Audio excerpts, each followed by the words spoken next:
పోతోందంటారు. ఆయనను మళ్ళీ పిలిచే అవకాశం ఉందా, లేదా ఆయన దగ్గరికి వెళ్ళే అవకాశం ఉందా, ఎట్లా ఉంటుంది? ఆయనకు తెలియకుండానైతే జరగదు కదా. ఇప్పుడు ఆనాడు సిట్టు విచారణలో నారాయణ స్వామి గారు చెప్పింది ఏంటంటే, నేను వాళ్ళు పెట్టమంటే పెట్టాను సంతకం, నాకేం తెలియదు, నా విషయాలు ఏమీ తెలియదు, నేనేమి లబ్ధిదారుని కాదు అని చెప్పాడు. ఉమ్, కానీ తెలిసినా తెలియకపోయినా లబ్ధిదారుడైనా కాకపోయినా ఆయన మీద కూడా బాధ్యత ఉంటుందనే విషయాన్ని ఇక్కడ మనం గమనించాలి. అంతే కదా. క్రిమినల్ కాన్స్పిరసీలో ఆయన కూడా భాగస్వామి, ఎవరో చెప్పారు కాబట్టి నేను సంతకం పెట్టా అంటే కుదరదు, చట్టం అంగీకరించదు. కాబట్టి డెఫినెట్గా నారాయణ స్వామిని అడుగుతారు, అలాగనే తాడేపల్లి ప్యాలెస్ని టచ్ చేస్తారు, ఇంకా ధనంజయ రెడ్డి, కృష్ణమోహన్ రెడ్డి, బాలాజీ గోవిందప్పలను కూడా వదులుతారని అనుకోను. ఎందుకంటే వాళ్ళ నుంచి మరింత సమాచారం రావాల్సిన అవసరం ఉంది.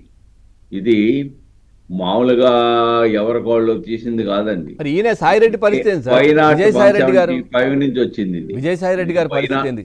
విజయసాయిరెడ్డి గారు ఎందుకంటే వారి హైదరాబాద్లో వారి నివాసంలో, తర్వాత గుంటూరులో వారి నివాసంలోనే కదా మీటింగులు, కిట్టి పార్టీలు జరిగాయి.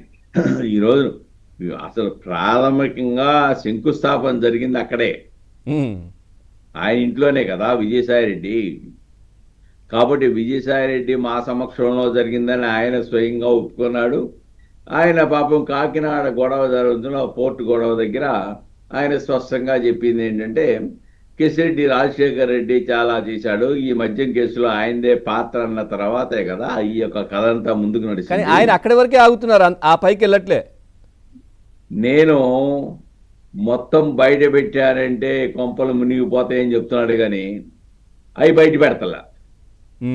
ఎందుకంటే విజయసాయిరెడ్డి ఇంట్లో కూర్చున్నటువంటి ఆ చర్చల్లో ఆయన కూడా భాగస్వామి. సరే, ఇప్పుడు బయట పెట్టట్లేదు అని అంటే రాజకేశరెడ్డి గతంలో చెప్పారు కదా, నేను అంతిమ లబ్ధిదారు ఎవరో చెప్తే అదే నాకు అంతిమ రోజు, అదే నాకు చివరి రోజు అని ఆయన క్లియర్గా చెప్పారు కదా.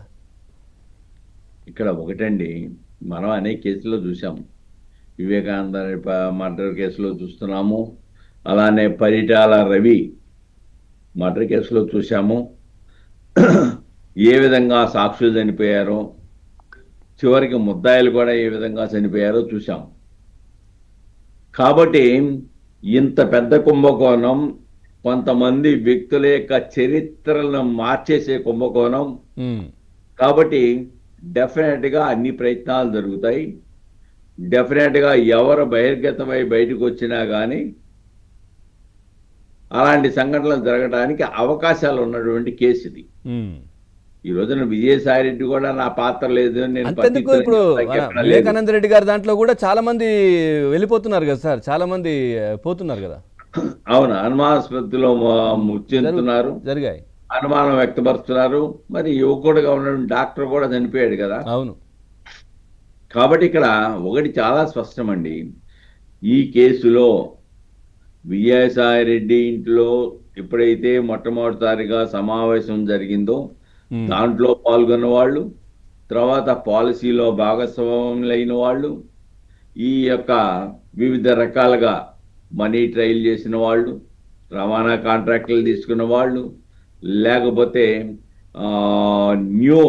కొత్త సంస్థలకి మద్యం సరఫరా చేయడానికి ఇచ్చిన వాళ్ళు, వాళ్ళ దగ్గర బ్యాక్లాగుల కింద సొమ్ము వసూలు చేసిన వాళ్ళు అనేక మంది, మొత్తం అలానే ఎన్నికల్లో ఆ సొమ్ముని సద్వినియోగం చేసిన వాళ్ళు, లేకుంటే విదేశాలకు హవాలా ద్వారా తరలించిన వాళ్ళు, మనీ లాండరింగ్ ద్వారా తరలించిన వాళ్ళు, బంగారం కొన్న వాళ్ళు, సినిమాలు తీసిన వాళ్ళు, చివరికి ఎన్నికల్లో వైనాట్ 175కి ఈ సొమ్మును ఖర్చు చేసిన వాళ్ళు, వీళ్ళంతా కూడా దీంట్లో ముద్దాయిలుగా ఉంటారు. ఎవరు మినహాయింపు ఉండటానికి అవకాశం లేదు.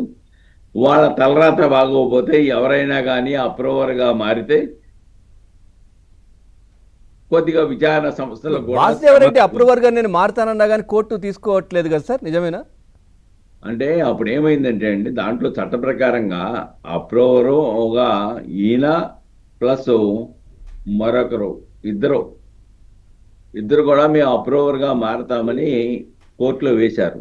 వేస్తే దాంట్లో చట్టంలో ఏం చెప్తుందంటే, వీళ్ళు బెయిల్ మీదన్నా ఉండాలి, జైల్లోనే ఉండాలి. ఓకే.